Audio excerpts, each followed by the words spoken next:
출애굽기 1장으로 들어가겠습니다. 출애굽기 주 내용이 그겁니다. 창세기 에덴 동산에서 죄를 짓고 죄의 노예로 절라 그래서 원래 이렇게 만든 게 아닌데 하나님의 의도하고 달라졌습니다. 인간이 하나님의 은혜로 그 죄의 노예로부터 해방되는 것을 상징적으로 기록한 거예요. 이 출애굽기가. 죄의 노예가 되니까 어떻게 된 거예요, 지금요? 세상의 노예도 되더라는 거예요. 그래서 영맥과 육맥은 같이 갑니다. 그래서 출애굽기에는 죽음의 재앙으로부터 넘어가는 유월절 사건이 제일 먼저 주 내용으로 나와요. 그게요. 유월절 사건이 출애굽기의 제일 첫 번째 키포인트입니다.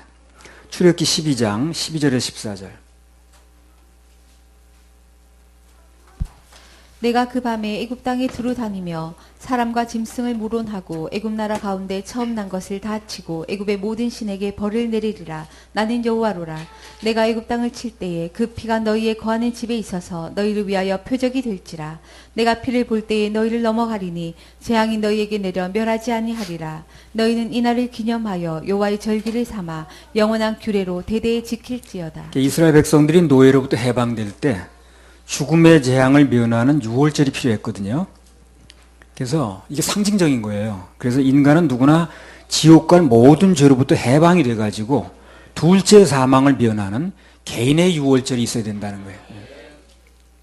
그래서 그날 그 육체적인 사망을 면했듯이 진짜 사망인 둘째 사망, 그걸 면하는 유월절이 꼭 필요하다는 얘기입니다. 그래서 누군가가 내 생애에서 가장 큰 획을 그었던 사건이 뭐냐고 묻는다면 당연히 그건 뭡니까? 내 생에 유월절이 있었다는 거예요. 유월절이 있었다는 거. 그게 가장 큰 사건입니다. 예수님 피로 말미암아 구원받게 된 사건이 가장 큰 거죠. 그게 내 생애에서. 누구나 똑같은 답변이 나와야 됩니다. 이게.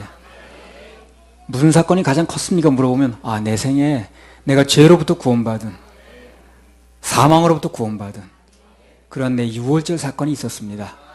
그게 가장 큰 사건이 되어야 되는 거예요.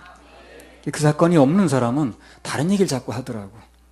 뭐 어디서 불 받았다는 얘기, 삼각산에서 번쩍했다는 얘기, 용문산에서 번쩍했다는 얘기, 이런 얘기를 하는 거예요, 자꾸만. 출애굽기 12장 14절.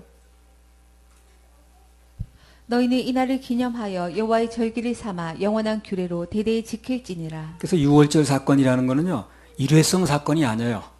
영원히 기억되고 영원히 기념할 사건이라는 거예요. 두고두고 영원히 통하는 사건이에요. 이게 유월절 그 사건이 한 번 있는 사람은 그 사건의 내용이 영원을 통합니다.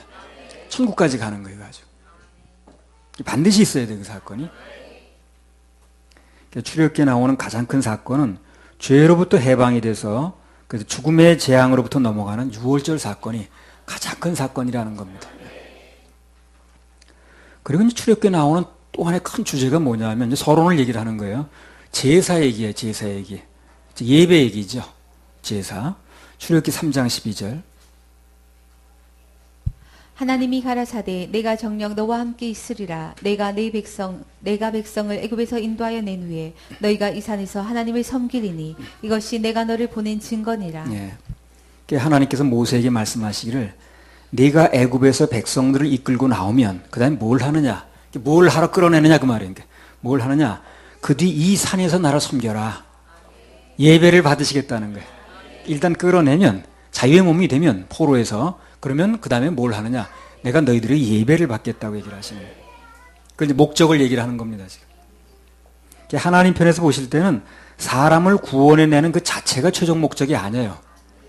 늘 얘기하듯이 하나님께서 원하시는 출애굽의 궁극적인 목적은 예배입니다. 예배를 받으시겠다는 거예요. 포로를 인도한 예배 드릴 수 없거든. 끌어내서 예배를 받으시겠다는 거예요. 죄로부터 건져내서 예배자로 만드시겠다는 거죠. 죄인들의 예배는 기뻐 받으실 수가 없기 때문에 죄의 노로부터 건져내진 해방된 그들로부터 예배를 받으시겠다. 그런 얘기를 하시는 겁니다. 사단은 어떻게 할까요, 그러면?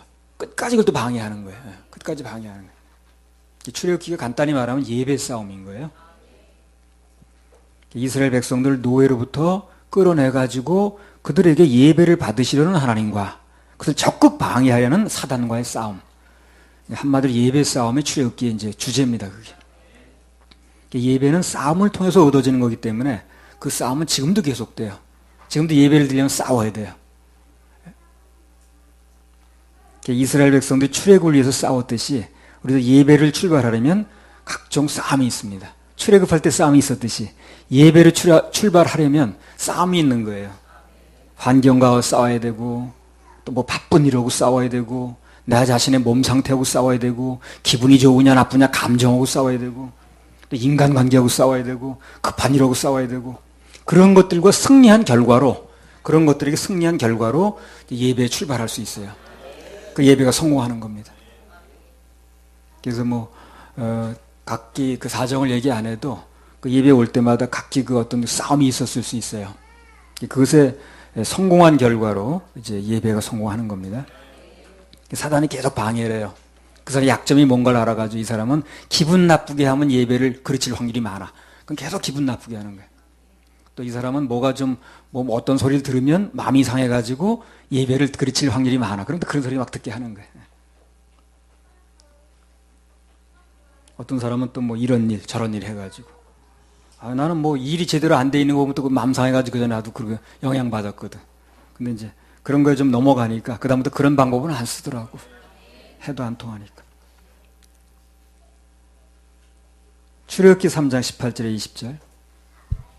그들이 내 말을 들으리니 너는 그들의 장로들과 함께 애굽 왕에게 이르기를 히브리 사람이 하나님 여호와께서 우리에게 임하셨은지 우리가 우리 하나님 여호와께 희생을 드리려 하오니 사흘길쯤 광야로 가기를 허락하소서 하라. 내가 노니 강한 손으로 치기 전에는 애굽 왕이 너희의 가기를 허락지 아니하다가 내가 내 손을 들어 애굽 중에 여러 가지 이적으로 그 나라를 친 후에야 그가 너희를 보내리라. 그러니까 하나님께서 이스라엘 백성들 출애굽을 시켜서 그들로부터 예배를 받으시려고 하실 때 사단은 당연히 허락지 않을 거라는 거예요. 그러면 하나님께서 그들을 치시겠다고 그랬어요. 누가 됐든 간에 마찬가지입니다. 하나님께 드려지는 예배를 방해하면 하나님께서 치셔요. 온전치가 못합니다. 그래서 끝내 그 예배를 방해하던 바로가 그래서 망한 거예요. 예배를 방해하면 온전치 못합니다. 출애굽기 5장 3절 4절. 그러니까 어떤 직장에서요, 그 믿는 사람이 예배를 드리겠다 그러면 허락해 주는 게 좋아요. 그 나중에 예배를 방해하게 되면 이제 그 하나님이 가만히 계지 않으세요. 예배는 하나님이 받으시는 거기 때문에. 출애굽기 5장 3절 4절. 그들이 가로되 히브리인의 하나님이 우리에게 나타나셨은즉 우리가 사흘길쯤 광야에 가서 우리 하나님 여호와께 희생을 드리려 하오니 가기를 허락하소서. 여호와께서 온역이나 칼로 우리를 치실까 두려워하나이다. 애굽 왕이 그들에게 이르되 모세와 아로나 너희가 어찌하여 백성으로 역사를 쉬게 하느냐. 가서 너희의 역사나 하라. 예, 이미 말씀드린 대로 하나님께서는 모세를 통해서 계속 예배를 드리는 걸 이제 얘기를 하시는 건데 사단은 바로를 통해서 계속 그 방해하는 것도 얘기를 하는 거예요. 그래서 예배를 방해하려는 사단의 세력과 반드시 우리는 싸워야 됩니다. 다른 건 좋게 넘어가도 예배를 방해하는 세력하고는 싸워야 되는 거예요. 절대로 예배를 위한 투쟁에서 지면 안 되는 거예요. 그래서 이 세상을 살아가면서 온갖 것, 죄악된 환경에 노출되어 우리가 있지만 그래도 하나님 자녀로서 자신을 지키며 살 수 있는 근거가 뭐냐면 예배 성공 때문에 그런 거예요. 예. 예배 덕분입니다. 예배 덕분에 우리가 지켜지는 거예요. 그래서 결혼한 뒤끝으로 몇 개월 산다는 말이 있듯이 한 번 예배의 힘으로 최소한 일주일을 버티는 거예요. 일주일이 넘어가면 다시 공급받아야 되고. 예배가 없어지면 구심점을 잃어요. 그리스도인이. 예배를 가볍게 여기는 사람은 길을 잃어버립니다. 길이 제시되는 게 막혀버리니까. 인생에서 큰 문제를 만나죠. 예배 실패하면 하나님의 축복권으로부터도 멀어져요. 그 축복이 예배를 통해서 오거든요. 그래서 얘기를 요약하면 하나님께서 우리를 구원하신 가장 큰 목적은 우리를 출애굽, 즉 구원을 시켜서 우리를 하여금 예배를 받으시겠다. 간단히 말하면 그겁니다. 그래서 그게 당시 출애굽의 목적이고 오늘날로 말하면 우리를 구원하시는 목적이 바로 그거예요. 자, 서론사만 그 정도 말씀드리고 본문으로 들어갑시다. 출애굽기 1장 1절에서 5절. 야곱과 함께 각기 권속을 데리고 애굽에 이른 이스라엘 아들들의 이름은 이러하니 르우벤과 시므온과 레위와 유다와 이사갈과 스불론과 베냐민과 단과 납달리와 gad과 아세리요 이미 애굽에 있는 요셉까지 야곱의 혈속이 모두 70인이었더라. 자, 이 내용을 출애굽기 1장에 왜 기록을 해놨냐면요. 창세기와 출애굽기를 연결하는 내용의 얘기예요.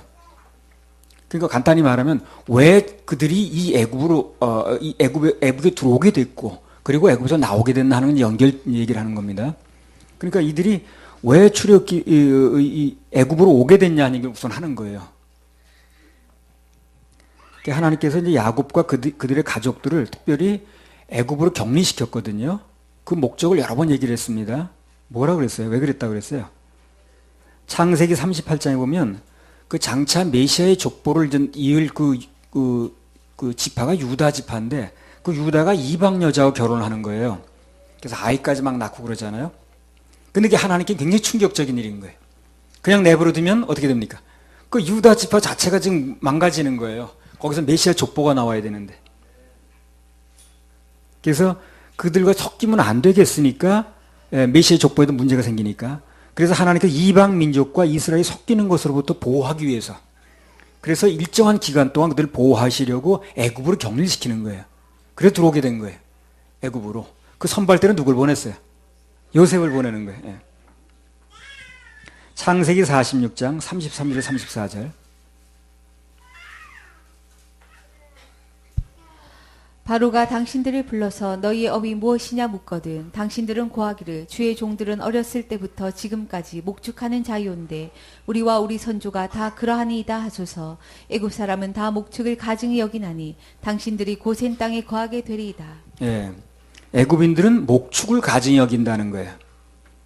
그 이유를 또 말씀드렸죠. 왜 목축을 가증히 여기는가? 이 목축이라는 걸 옮겨 다니면서 하잖아요. 그렇죠? 정착할 수가 없는 거예요. 나그네처럼 왔다 갔다 해야 돼요. 그 양 따라서 풀 따라서 왔다 갔다 해야 되니까 정착이 안 되는 거예요. 근데 애굽 사람은 농사를 귀히 여기는 거예요. 그래서 농사는 정착해야 되죠. 옮겨 다니면서 하는 게 아니잖아요. 땅을 들고 다니지 않으니까. 그래서 그 사람들은 땅에서 모든 걸 정착해서 얻는 걸 위주로 사는 사람들이라. 사상이. 근데 이 이스라엘 사람들은 목축하는 사람들을 옮겨 다닌다 그러니까 그것을 굉장히 경멸하게 여기는 거예요. 또 오늘날도 그렇잖아요. 우리의 고향은 하늘나라에 있습니다. 우린 영원한 하늘나라 바라고 갑니다. 이 세상은 나그네 길입니다. 그런 경멸하죠, 사람들이. 아이고, 저것들 없으니까 그렇지 뭘, 아이고, 있어봐, 그러나. 그러니까 그 사람들은 옮겨 다닌다는 사상을 경멸하는 거예요. 그래서 목축하는 사람하고는 밥도 같이 안 먹어요, 그 사람들은요.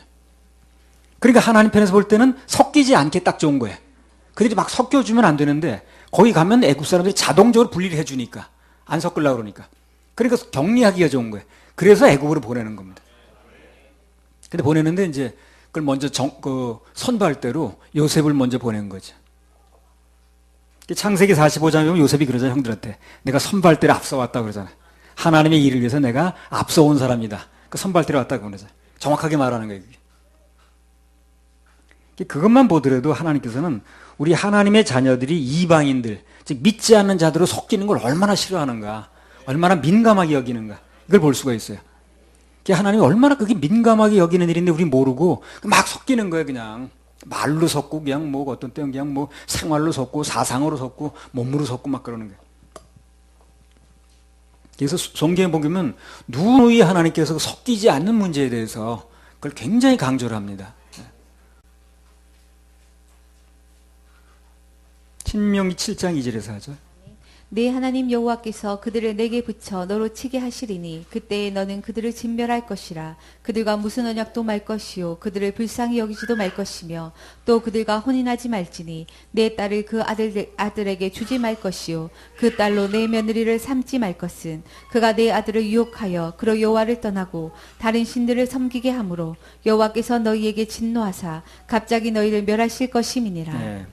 여기 4절에 보면 하나님의 자녀들이 이방인과 혼인을 하면 그러면 다른 신을 섬기게 된다는 거예요. 그리고 그러면 하나님께서 갑자기 멸하신다고 그랬어요. 그러니까 하나님께서는 이 하나님 그 자녀들이 세상의 자녀와 섞이면 반드시 심판을 해요. 한 번도 안 그런 적이 없어요. 창세기 6장에 보면 홍수의 근본 원인이 그거죠.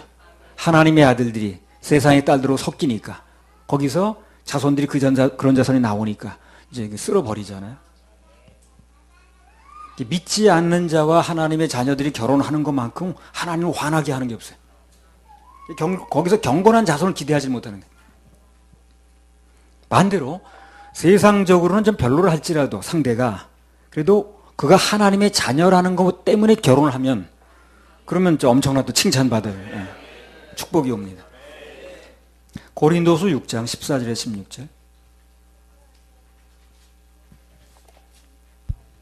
너희는 믿지 않는 자와 멍에를 같이 하지 말라. 의와 불법이 어찌 함께하며 빛과 어둠이 어찌 사귀며 그리스도와 벨리알이 어찌 조화되며 믿는 자와 믿지 않는 자가 어찌 상관하며 하나님의 성전과 우상이 어찌 일치가 되리요. 우리는 살아계신 하나님의 성전이라. 이와 같이 하나님께서 가라사대 내가 저희 가운데 거하며 두루 행하여 나는 저희 하나님이 되고 저희는 나의 백성이 되리라 하셨느니라. 그럼 믿지 않는 자와 혼인하지 말라는 건 구약에서도 강조하고 또 신학에서도 강조를 하는 거예요.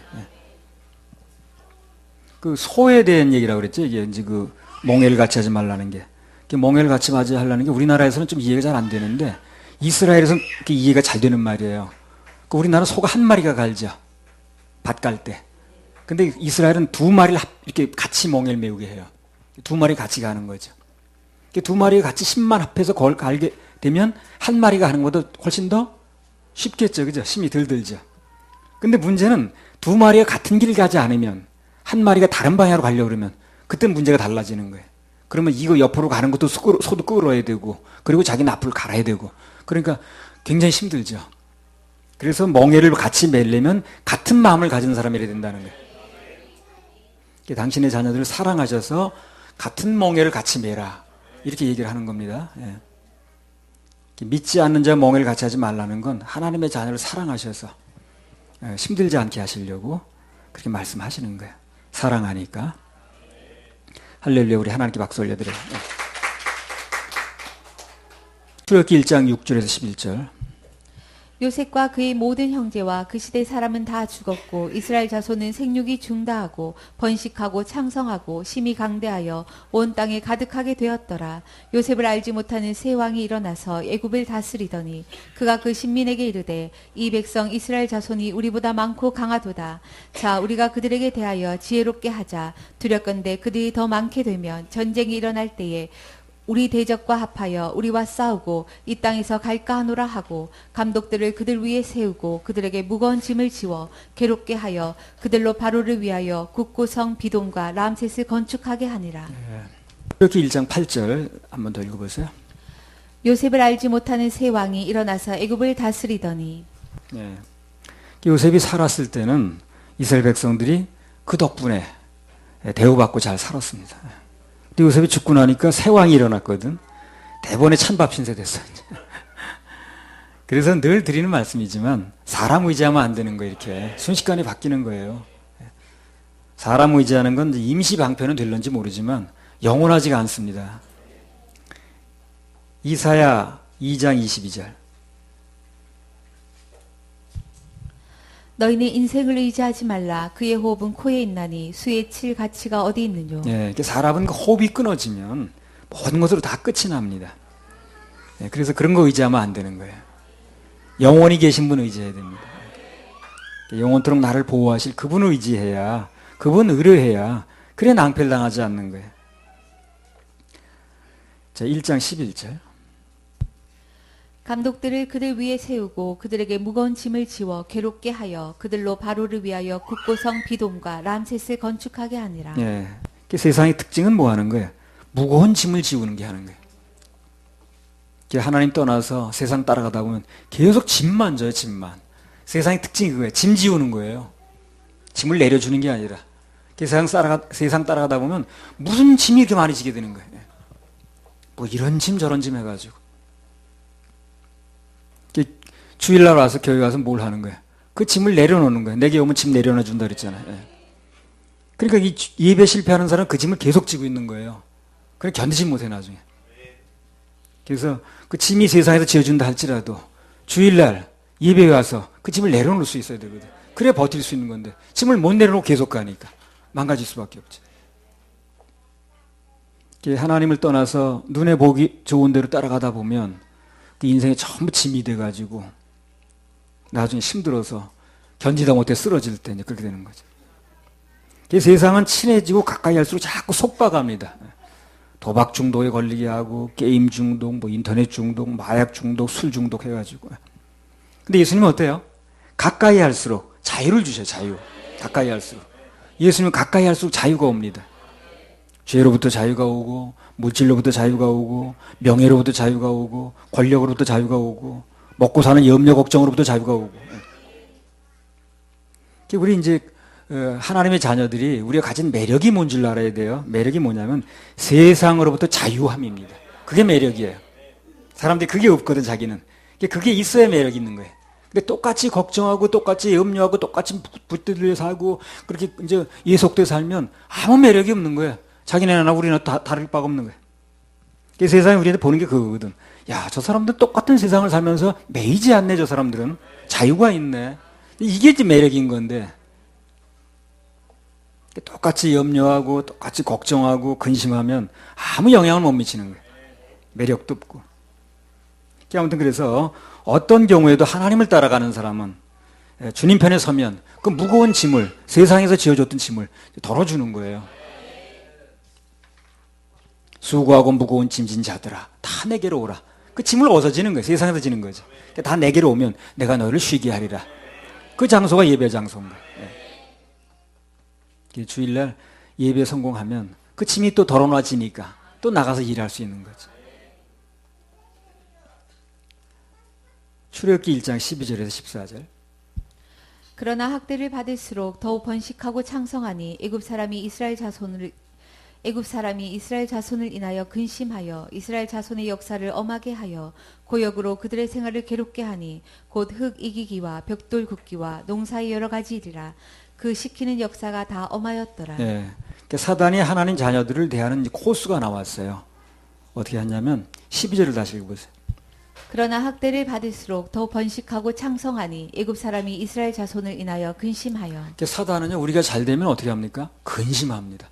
근심해. 근심해. 저 왜 이렇게 잘 되지, 저 사람들이. 느헤미야 2장 10절. 어때나 똑같으니까. 호른 사람 사발락과 종되었던 암몬 사람 도비야가 이스라엘 자손을 흥왕케 하려는 사람이 왔다 함을 듣고 심히 근심하더라. 예. 이스라엘 자손들을 흥왕케 하려는 사람이 왔다 그러니까 듣고 근심하는 거야. 예. 심히 근심해. 예. 그러니까 나 잘 되는 걸 근심하는, 나 잘 되는 것을 배합해하는 게 사단인 거예요. 사단 따라가면 어떻게 되겠어요? 절대 잘 될 수가 없는 거예요. 절대. 내가 잘 되는 걸 근심하는데, 내가 잘 되는 걸 배합하는데 거기 따라 잘 될 일이 뭐 있겠어요? 결국 안 되는 거예요. 그래서 절대 나 잘 되는 걸 좋아하지 않아요. 그게 좋은 것처럼 보여도 결국 망하는 길이라. 그게 목표가 그거기 때문에.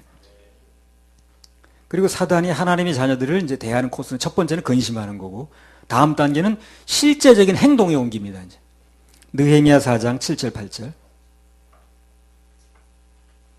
산발락과 도비야와 아라비아 사람들과 암몬 사람들과 아스도 사람들이 예루살렘 성이 중수되어 그 퇴락한 곳이 수보되어 간 다음을 듣고 심히 분하여 다 함께 꾀하기를 예루살렘으로 가서 쳐서 요란하게 하자 하기로. 네. 우리가 그래서 근심 단계가 있는가 하면 어떻습니까? 실력 행사를 하려고 그러는 거예요. 이제 오늘도 보면 사단이 처음에는 근심하더니 이스라엘 사람들 왜 이렇게 잘 되는 거야? 숫자가 늘어나네. 강성해지네. 근심하더니 그 다음에는 역사를 시켜서 막 힘든 일을 하게 해가지고 실력 행사에 들어가죠. 출애굽기 1장 12절.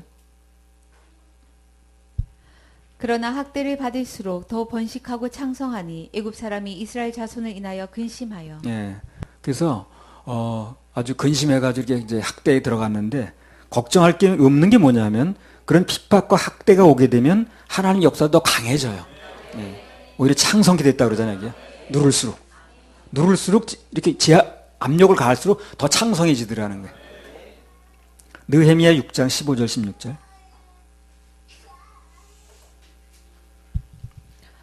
성역사가 52일 만에 엘둘월 25일에 끝남에 우리 모든 대적과 사면 이방 사람들이 이를 듣고 다 두려워하여 스스로 낙담하였으니 이는 이 역사를 우리 하나님이 이루신 것을 알미니라. 저는 느헤미야 이제 공부할 때 봤습니다만 온갖 그 방해를 다 했어요. 여기저기 이런 일을 저를 통해서 막 방해를 했는데 아무리 그렇게 해도 결국 성벽은 완성됐습니다. 하나님의 역사로 완성되고 방해하던 대적들은 어떻게 됐어요? 낙심했죠. 오늘 출애굽기 결과가 마찬가지예요. 나중에 볼 거지만 보겠습니다. 출애굽기 15장 19절에서 21절. 바로의 말과 병거와 마병이 함께 바다에 들어가매 여호와께서 바닷물로 그들 위에 돌이켜 흐르게 하셨으나 이스라엘 자손은 바다 가운데서 육지로 행한지라. 아론의 누이 선지자 미리암이 손에 소고를 잡으매 모든 여인도 그를 따라 나오며 소고를 잡고 춤추니 미리암이 그들에게 화답하여 가로되 너희는 여호와를 찬송하라. 그는 높고 영화로우심이요 말과 그 탄 자를 바다에 던지셨음이로다 하였더라. 보세요. 결국 바로의 말과 병거와 마병은 바다에 수장되고 반대로 이스라엘 백성들은 춤추고 찬양하는 걸 끝나죠. 근데 이게 코스예요. 처음에는 뭐 근심해가지고 방해도 하고 뭐 학대도 하고 위협도 하고 하지만 결과가 그렇게 끝나는 게 아니고 결과는 하나님께 영광 돌리고 하나님께 찬양하고 감사하는 걸로 끝이 난다는 겁니다. 느헤미야 때도 마찬가지고 또 그 누구야 그 에스더 때도 마찬가지였습니다. 그래서 사단이 어떤 협박을 하든 간에 어떤 위협을 가하든 간에 겁만 먹지 않으면 돼. 그럼 나머지는 하나님이 책임집니다. 출애굽기 1장 17절에서 21절. 그러나 산파들이 하나님을 두려워하여 애굽 왕의 명을 어기고 남자를 살린지라. 애굽 왕이 산파를 불러서 그들에게 이르되 너희가 어찌 이같이 하여 남자를 살렸느냐. 산파가 바로에게 대답하되 히브리 여인은 애굽 여인과 같지 아니하고 건강하여 산파가 그들에게 이르기 전에 해산하였더이다 하매 하나님이 그 산파들에게 은혜를 베푸시니라. 백성은 생육이 번성하고 심히 강대하며 산파는 하나님을 경외하였으므로 하나님이 그들의 집을 왕성케 하신지라. 건장하여 그랬죠. 건장. 어떤 환경의 어려움에도 불구하고 하나님 편에 선 산파들 뭐라 그러죠? 그 아이 받는 거 도와주는 사람이죠. 산파가. 결국 그들은 복을 받았다는 거예요. 끝까지 하나님 편에만 서면 그러면 멸망이 아니라 창성이에요. 창성합니다. 그들이 뭐 어떤 그 위협을 받았든 끝까지 하나님 편에 서면 하나님이 창성케 하셨다는 거예요. 그래서 환경에 관계없이 하나님께 예배 성공하고 충성하면 사명을 감당하면 반드시 복으로 갚아주십니다. 그러니까 뭐 일하다가 좀 어려움이 있으면 이 결과는 그렇게 안 나는 거니까 좀 어려움이 있다 할지라도 그 어려움으로 끝나지 않아요. 그러니까 안심하시고 그냥 주님 바라보시고 하면 됩니다. 잠언 29장 25절. 사람을 두려워하면 올무에 걸리게 되거니와 여호와를 의지하는 자는 안전하리라. 이게 사람을 두려워하면 올무에 걸려 결국에. 그러나 하나님을 의지하면 안전합니다. 안전해요. 출애굽기 1장 12절. 그러나 학대를 받을수록 더 번식하고 창성하니 애굽 사람이 이스라엘 자손을 인하여 근심하여. 그래서 하나님의 일하심의 결과는 중간에 무슨 학대를 받았든 무슨 핍박을 받았든 결국은 창성입니다. 심히 강대해요. 그래서 성경에 보면 전부 똑같아. 예외가 없어. 중간에 어떤 과정을 겪든 간에 결국은 하나님이 창성하게 하시고 심히 창대하게 하시고 강성하게 하시고 그렇게 하셨습니다. 우리는 하나님 말씀만 보면 소망이 넘쳐요. 환경을 보면 낙심되는데 하나님 말씀 속에 들어가면 소망이 넘쳐요. 아, 이것도 이렇게 해결하셨지. 결국 이렇게 하실 거지. 창세기 49장 22절에서 24절. 요셉은 무성한 가지 곧 샘 곁에 무성한 가지라. 그 가지가 담을 넘었도다. 활 쏘는 자가 그를 학대하며 그를 쏘며 그를 군박하였으나 요셉의 활이 도리어 경강하며 그의 팔이 힘이 있으니 야곱의 전능자의 손을 힘입음이라. 그로부터 이스라엘의 반석인 목자가 나도다. 샘 곁에 가지가 담을 넘으면 확장되면 사역이 확장되면 활 쏘는 자가 나타난다 그랬어요. 핍박자가 나타난다는 거죠. 공격하고 뭐 그냥 뭐 무슨 뭐 이단이네 해가면서 뭐 하여튼 좌우지간 뭔가 공격하는 사람이 나온다는 거예요. 근데 전혀 문제될 게 없는 게 뭐냐면 방금 말씀에 나왔죠. 그때는 하나님의 도우시는 팔도 더욱 강한 팔이 나온다는 거예요. 그래서 우리가 이제 괜찮은 거예요. 그래서 확장되고 또 이렇게 그냥 여러 가지가 뭐 이렇게 좀 뭐도 된다 하면 막 공격이 들어오거든요. 근데 그래도 문제될 게 없는 게 뭐냐면 하나님의 팔도 도우는 팔도 강해진다. 우리는 무서워하거나 두려워할 필요가 없다는 겁니다. 겁내지 맙시다. 안심합시다. 우리 동남풍이 불어와도 가나도 합시다.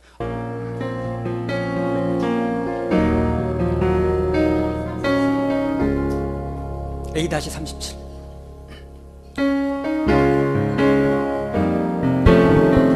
동남풍이 불어와도 불어와도 무섭지가 않아요.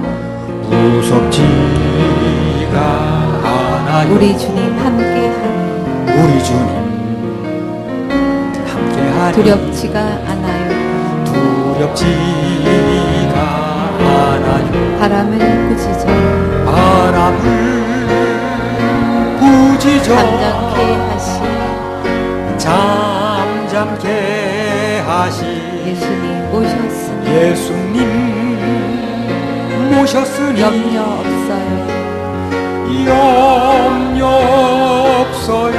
능력의 나의 주님 능력에 나의 주님 함께 계시오니 함께 계시오니 어려움이 있다 해도 어려움이 있다 해도 감사하며 살래요. 감사하며 살래. 거센 파도 몰아쳐도 무섭지가 않아요.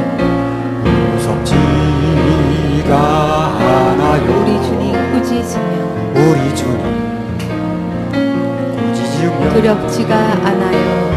두렵지가 않아요. 풍랑을 명하여 풍랑을 명하여 잠잠케 하시 잠잠케 하시 예수님 모셨으니 예수님 모셨으니 염려 없어요. 염려 없어요. 능력의 나의 주님 능력에 나의 주님 함께 계시오니 함께 계시오니 어느 때나 끊임없이 어느 때나 끊임없이 찬양하며 살래요. 찬양하며 살래요. 홍해 바다 넘실대도 넘실대도 무섭지가 않아요. 무섭지가 않아요. 거친 바다 갈라지니 거친 바다 갈라지니 두렵지가 않아요. 두렵지가 않아요. 지팡이 내밀어 지팡이 내밀어 건너게 하시 건너게 하시 예수님 모셨으니 예수님 모셨으니 염려 없어요.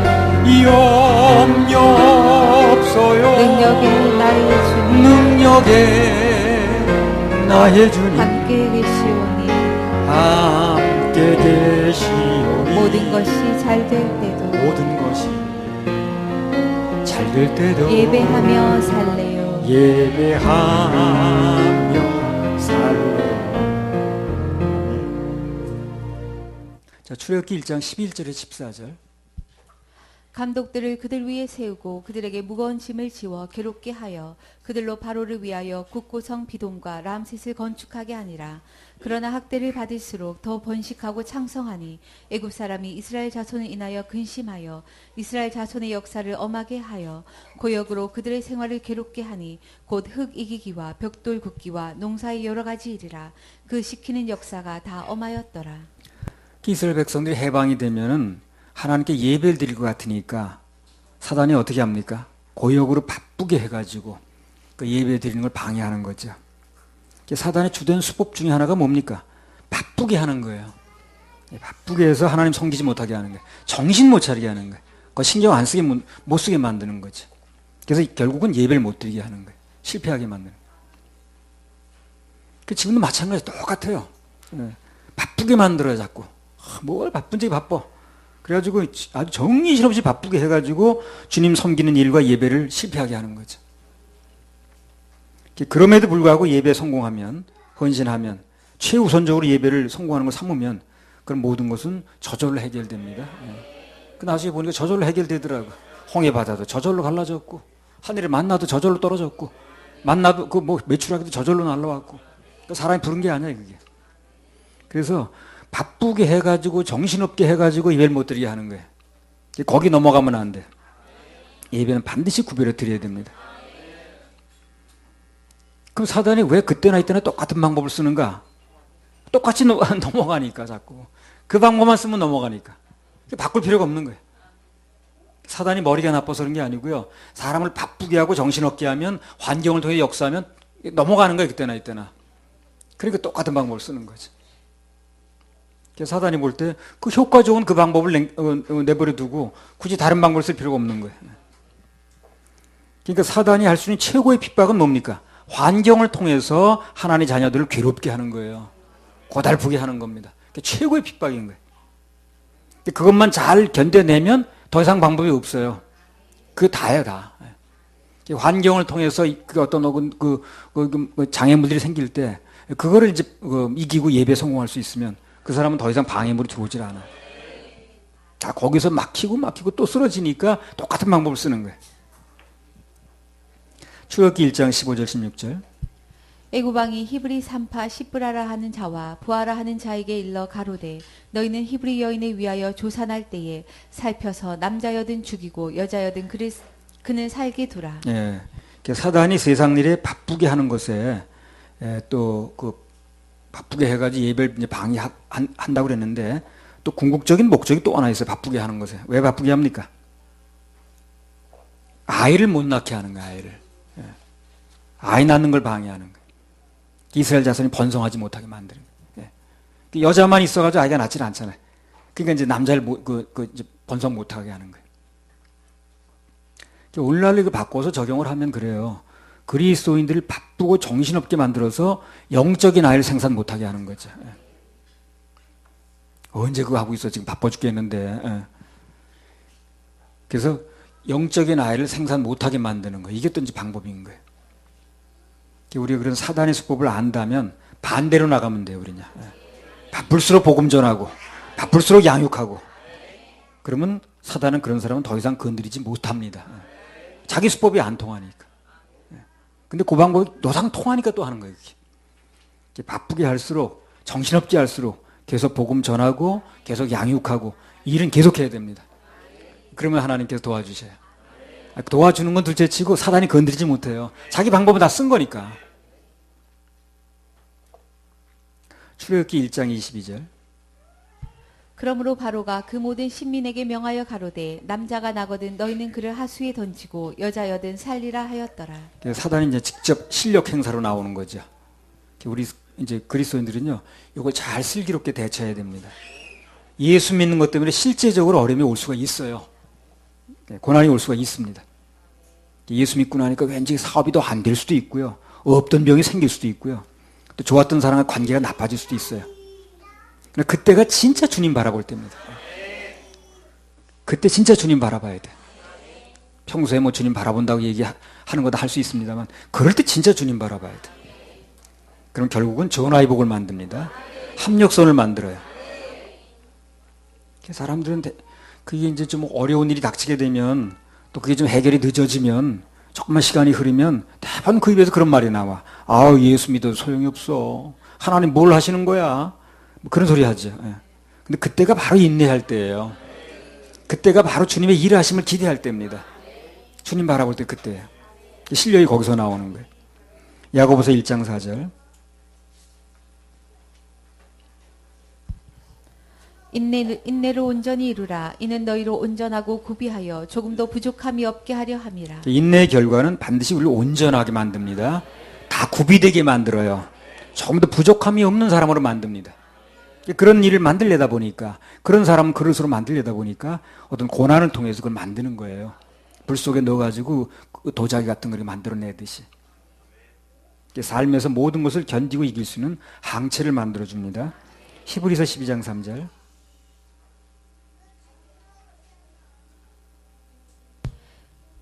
너희가 피곤하여 낙심치 않기 위하여 죄인들의 이같이 자기에게 거역한 일을 참으신 자를 생각하라. 예, 그래서 인내는 가장 주님을 닮은 모습입니다.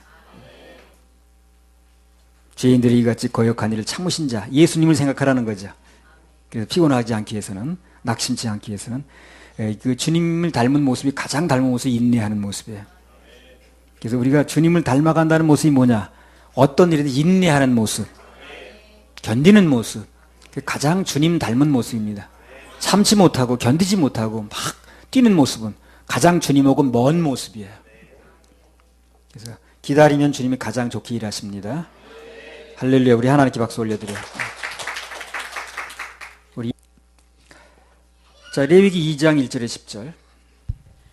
레위 족속 중 한 사람이 가서 레위 여자에게 장가 들었더니 그 여자가 잉태하여 아들을 낳아 그 준수함을 보고 그를 석 달을 숨겼더니 더 숨길 수 없이 되매 그를 위하여 갈 상자를 가져다가 역청과 나무진을 칠하고 아이를 거기 담아 하숫과 갈대 사이에 두고 그 누이가 어떻게 되는 것을 알려고 멀리 섰더니 바로의 딸이 목욕하러 하수로 내려오고 시녀들은 하숫가에 거닐 때에 그가 갈대 사이에 상자를 보고 시녀를 보내어 가져다가 열고 그 아이를 보니 아이가 우는지라 그가 불쌍히 여겨 가로되 이는 히브리 사람의 아이로다.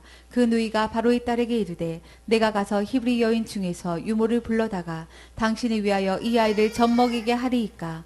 바로의 딸이 그에게 이르되 가라. 그 소녀가 가서 아이의 어미를 불러오니 바로의 딸이 그에게 이르되 이 아이를 데려다가 나를 위하여 젖을 먹이라. 내가 그 삭슬 주리라. 여인이 아이를 데려다가 젖을 먹이더니 그 아이가 자라매 바로의 딸에게로 데려가니 그의 아들이 되니라. 그가 그 이름을 모세라 하여 가로되 이는 내가 그를 물에서 건져내었음이라 하였더라.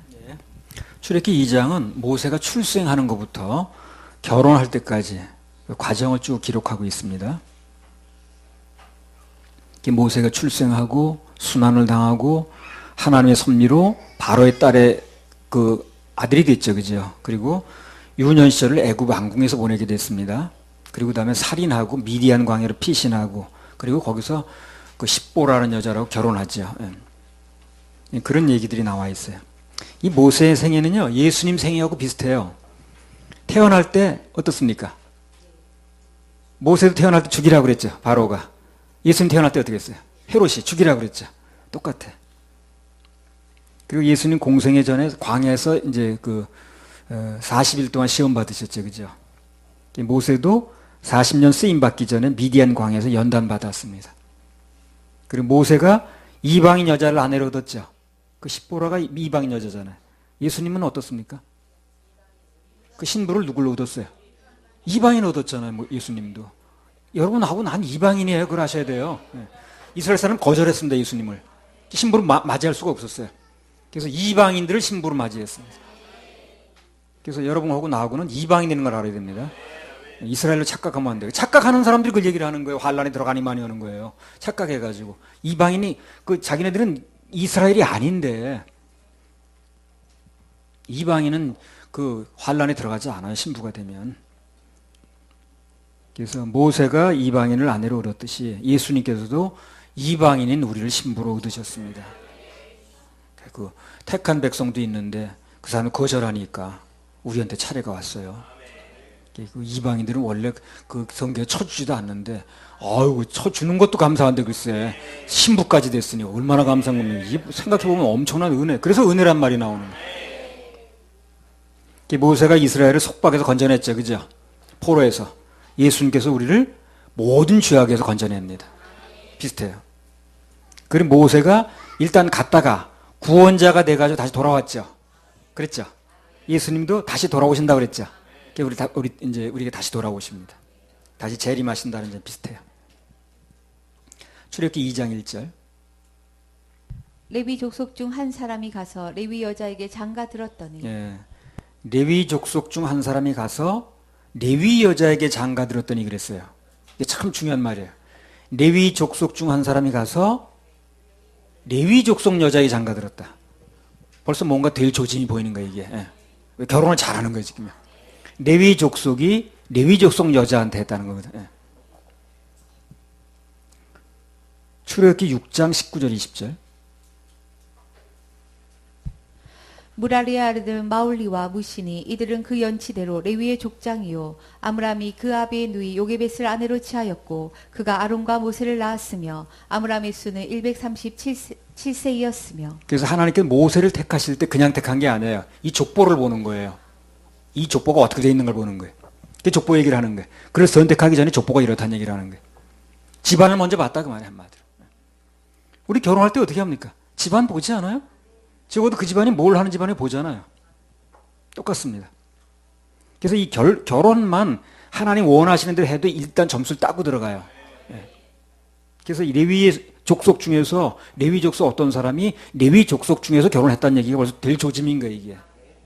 그래서 거기에 썼다는 얘기 전에 그 레위 족속의 족보를 쭉 얘기를 하는 거예요. 이런 족보 속에서 내가 불러 썼다 그 말을 하는 거예요. 어이 박강현, 그러니까 믿는 자와 결혼해야 되겠지. 예. 결혼을 잘못하게 되면 하나님께 쓰임받아서 한 발짝 물러나게 됩니다. 그곳에서는 경건한 후손이 나올 수 없으니까 그래요. 경건한 후손이 안 나면 예배도 안 된다는 거거든. 예. 그래서 믿는 자는 믿는 자끼리 결혼하는 게 가장 안전하고 행복합니다. 우리도 이제 여러 가지 일을 통해서 결국 맞는 사람끼리 남게 하셔서요, 지금요. 맞는 사람끼리. 많은 사람이 왔다 갔지만 결국 맞는 사람끼리 남게 하시는 거예요. 우리도 조짐이 좋습니다, 지금. 맞는 사람끼리 남았으니까. 앞으로 전국 전 세계적으로 쓰임 받을 겁니다. 맞는 사람끼리 남았으니까. 출애굽기 2장 2절. 그 여자가 잉태하여 아들을 낳아 그 준수함을 보고 그를 석 달을 숨겼더니. 예. 히브리서 11장 23절. 그 모세 얘기가 11장에 또 나오거든. 믿음으로 모세가 낳았을 때에 그 부모가 아름다운 아이임을 보고 석 달 동안 숨겨 임금의 명령을 무서워 아니하였으며. 모세가 낳았을 때 그 부모가 믿음으로 그 임금 바로의 명령을 무서워하지 않고 죽인다고 그랬는데 석 달 동안 숨겼다는 겁니다. 목숨 걸고 이제 3개월 버티는 거예요. 믿음은 믿음이죠. 3개월 버텼으니까. 그러면 여기 모세의 부모가 한 일을 믿음의 행위라고 그랬는데, 그럼 우리가 볼 때는 그건 뭐가 믿음이냐, 그게. 석 달에서 키우고 버렸는데. 예. 3개월이라도 버틴 게 믿음인 거예요. 버티는 게 믿음인 거예요. 버티는 기간만큼 믿음인 거예요, 그게. 그러니까 그냥 포기할 필요가 없어요. 하여튼 버티는 데까지는 버텨야 됩니다. 그게 믿음인 거예요. 정 쓰러지면 쓰러질 때까지라도 버텨야 돼. 예. 근데 대부분 그렇게 안 해요. 미리 쓰러져, 미리. 알아서 그냥. 아들이면 죽이라는 바로의 명령이 있었는데도 포기하지 않고 버텨보는 게 믿음이라는 거예요. 이걸 우리 꼭 명심해야 됩니다. 일단 버텨야 돼. 그냥 막 물 흘러가듯이 그냥 무슨 막 얘기만 나오면 그냥 따라갈 게 아니라 일단 버티는 데까지 버텨봐야 돼요. 그럼 그걸 믿음으로 봐주는 거예요. 그래서 하나님이 일을 해주시는 거예요. 그래서 이 사람들이 그 낳으면 마들이면 죽이라고 그랬거든. 그 죽게 되면 마땅한 거예요, 그러면. 그래서 3개월이 버텨보는 거예요, 버틴 데까지. 그럼 하나님이 일하시는 거예요, 거기서. 그래서 갈 때까지 가보는 겁니다, 한번. 믿음이 없는 사람은 처음부터 포기를 해. 해볼 생각을 하질 않아. 믿음은 끝까지 한번 버텨보는 겁니다. 내 힘으로 안 될 때까지라도. 상급은 버틴 값이라고 그랬어요. 그래서 갈 때까지 간다는 말은 끝까지 간다 그 말이거든. 중간에 포기하지 않는다 그 말이에요. 5분 전 하나님을 기대하면 그 하나님께서 모세를 물에서 건지듯이 우리도 건져내십니다. 그러니까 너무 쉽게 이렇게 하면 안 돼요. 버텨보지도 않고 믿음을 구사해보지도 않고 그냥 무조건 그냥 막 안 되는 거야, 그거 그냥. 그냥 세상이 이렇게 뭐 요구했는데 사장이 이렇게 말했는데 이게 따라갈 게 아니라 한번 버텨보는 거야. 버티는 데까지 버티면 하나님 그걸 믿음으로 보시고 도와준다는 거예요. 이 모세 부모가 결론 못 버텼어요, 결국에. 그래서 3개월이 버티는 거야. 버틸 때까지 버텨보는 거야. 안 될 때까지. 그래 하나 도와주시잖아요. 너무 쉽게 항복해버리는 게 문제가 되는 거예요. 버티는 데까지 버티면 하나님께 믿음으로 보시고 그 사람이 못 버틸 형편이 되면 개입하시는 거예요. 도와주시는 거예요. 3개월 동안 버텼는데 애가 크고 울음이 커지니까 못 버티게 됐죠. 하나님 도와주시잖아요. 모세의 부모가 그다음에 한 일이 또 뭐냐면 믿음으로 모세를 건졌다고 그랬으니까 믿음으로 건졌다는데 이 사람 믿음이 뭐냐는 걸 얘기를 하는 거예요. 갈대 상자에 넣어서 띄어보냈습니다. 그렇죠? 그게 또 믿음인 거예요. 예. 이 갈대 상자에 넣어서 띄어보낸다는 건 포기를 한 게 아니에요. 그 갈대 상자에 그 애를 띄어보냈을 때 하나님이 어떻게 일하시는 걸 보려고 하는 거지 지금. 그래서 포기가 아니고 하나님의 일하심을 기대하는 겁니다. 그게. 그냥 죽이지 않고 태어나자마자 죽이라고 바로가 얘기했지만 3개월까지 버티다가 또 갈대 상자에 넣어서 띄어보내는 거예요. 그럼 하나님도 일하실 것 기대하는 거지. 포기한 게 아니야, 그게. 이제 내 손에서 떠나보내는데 하나님께서 어떻게 그를 또 건지시는가, 어떻게 구해주시는가. 이걸 보겠다는 거거든. 끝까지 지켜보는 거예요. 출애굽기 2장 4절. 그 누이가 어떻게 되는 것을 알려고 멀리 섰더니 보세요. 모세를 갈대 상자에 넣어서 떠내려 보내는 건 끝나는 게 아닌 거예요. 예. 하나님께서 어떻게 하실까 하고 끝까지 쫓아가 보죠. 그분의 일하심을 기대하는 거예요. 이게 하나님의 일하심을 불러들이는 겁니다. 어떻게 해서든지 하나님께 일하심을 기대하는 거예요. 바라보는 거예요. 예. 그러면 그 바람을, 그 기대를 저버리지 않아요, 하나님께서. 어떤 일을 당하든 간에 쉽게 포기하면 안 됩니다. 끝까지 주님의 일하심을 기다리면서 갈 때까지 가보는 게 그게 갈대 상자예요, 바로. 갈 때까지 가본다고 말이에요. 예. 발음도 비슷하잖아요. 예. 갈 때까지 가보면 그럼 하나님께서 그걸 믿음으로 받으시고 결국 일을 하십니다. 예. 끝까지. 예. 그럼 갈 때까지 가보는 믿음으로 이렇게 모세를 이제 물에 띄웠는데 그 하나님이 어떻게 일하셨는가? 결론부터 말씀드리면 엄청나게 멋있게 일하셨습니다. 그건 다음 주에 얘기하겠습니다.